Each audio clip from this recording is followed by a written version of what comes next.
Today is Thursday, June 26th, and wow, we have come a long way from Robinhood being at $10 a share, my account being under six figures, and then hitting 100,000 for the first time ever, I believe last November. Correct me if I'm wrong. I posted a video about it, but already we have almost doubled that amount, and it hasn't even been 1 year, which is crazy. And Robinhood used to be $10 a share, but this week it hit, and I believe it briefly went over $85 a share, which is new all-time highs. And for the week, of course, I'm almost up 11%. For the month, I am up 26.8%. Past 3 months is 62%. Year to date, I am now almost 59%. And year over year, I'm 167. And of course, all time, almost 300%. I will admit though, I've seen a lot of screenshots from Rocket Lab shareholders on X, and it has me a little bit jealous because I think it's over like 600% year over year. So it is outperforming me, but it is what it is. At least I'm outperforming the NASDAQ by a healthy margin, and my number one position is a big winner. I honestly couldn't believe this week that I almost hit 200K because, like I said, just last year, not even a year ago, I hit my first 100K milestone, and then we had that huge crash with the whole tariff drama, and my account went all the way back down to like the high 70s, I want to say. So, and it was down over 50%, and now it's all the way almost at 200K, which is incredible. And if we take a look at my account, I will get to that Robinhood covered call in just a second. I'll go over the stock performances first. And as you all know, Robinhood was up 2.5% today.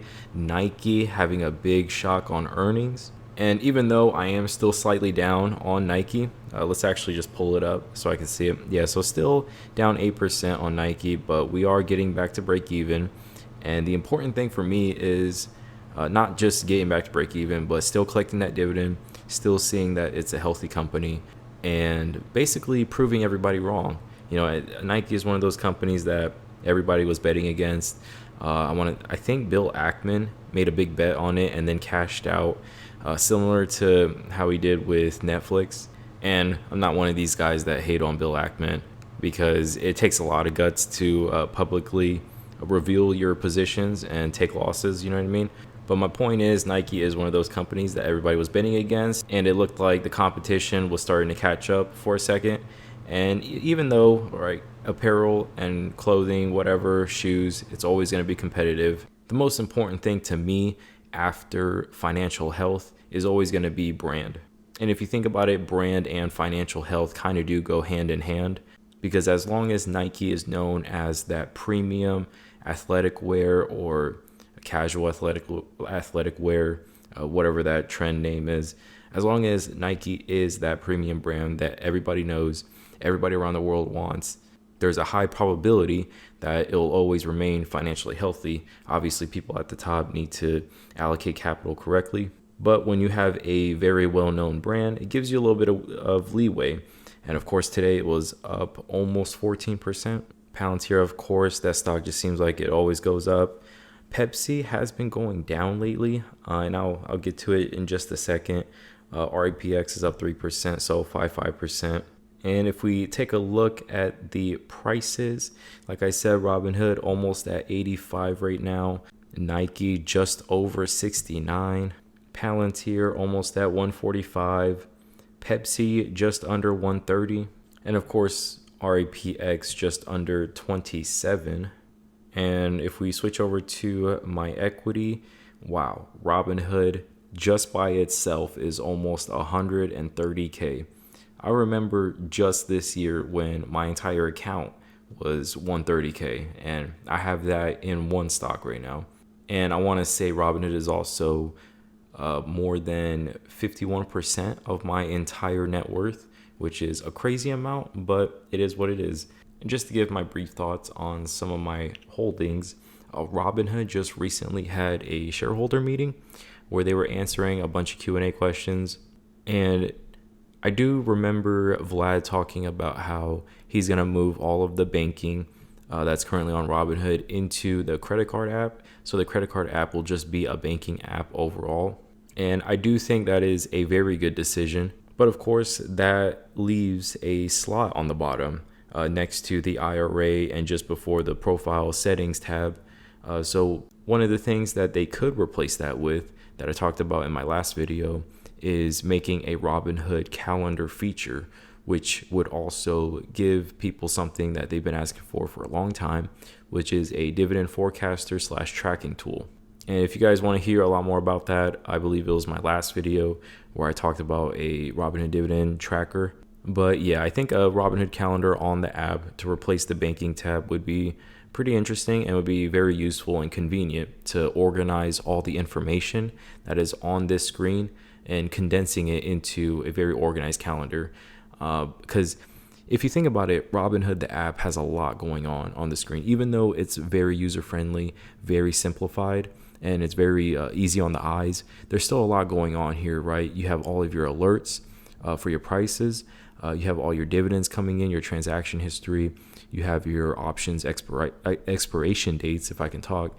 All of those expiration dates that you have to put in your watch list, right? And it's not even on the screen, it's all the way down at the bottom. You also have a lot of earnings dates that you have to keep track of. So just putting that all on the actual calendar tab instead of sending notifications like how the app does right now. And then whenever you click on the actual notification, it just takes you to that stock instead of taking you to an organized calendar that shows you each company earnings dates, the dividends that you have coming in, etc., the total amount of dividends that you have for the current month that is forecasted, just to clarify. So a dividend calendar, a Robinhood calendar overall would be very good for the app. Now, to talk about Pepsi just briefly, obviously I am disappointed, just like any other Pepsi shareholder, at the recent stock performance. It seems like anytime the market is up, or the market has been going up a lot, and Pepsi stock has done nothing but go down, which is very disappointing. But I do think Pepsi very slowly is getting on the right track. If any of you guys have noticed, a lot of fast food companies, restaurants, food companies in general, whatever, they're slowly hopping on this MAHA trend, which is like Make America Healthy Again. You know, it's the RFK thing of reading the labels, reading the ingredients list, being very picky about the quality of food that you're consuming, right? The trend of eating healthy and just living healthy overall. I do think Pepsi is slowly grasping that trend with their Siete acquisition. And even though I think it's Poppy that they made an acquisition on, even though it's not completely healthy, I would say, just subjectively, obviously, I'm not a doctor, I'm not an expert, a scientist, whatever. I haven't done a thorough analysis of Poppy, the company. But from the very limited knowledge that I know, I don't think Poppy is a healthier option, but I do think there are some ingredients still in there that a lot of people just don't like. But I do think Pepsi overall is moving in that right trend. But something else that I would like to see Pepsi do is, I believe Coca-Cola they didn't make an acquisition, but they made an investment in a company called Suja, which is like a very healthy smoothie type of brand that you see at Publix, Walmart. Actually, I take that back. I've only seen it at Publix and Kroger. Most likely, Pepsi is already considering making acquisitions in other healthy smoothie brand types. And it's not like some Pepsi executive is watching my video anyway. But in my opinion, Pepsi should make either their own brand or just make an acquisition of one of these healthy smoothie type companies that I keep seeing pop up. For example, at Walmart, instead of Suja, they have this brand called Remedy Organics, and it's basically an organic healthy smoothie type of drink, and it's actually pretty good. They have chocolate, strawberry, they have Japanese matcha type flavor, they have vanilla. And Suja at Kroger, they have some coffee type of flavor, and it's really good. So I do think hopping on that Maha trend would be very beneficial for Pepsi. And like I said, they already started to move in that direction with Siete brands. But I just hope they don't backpedal.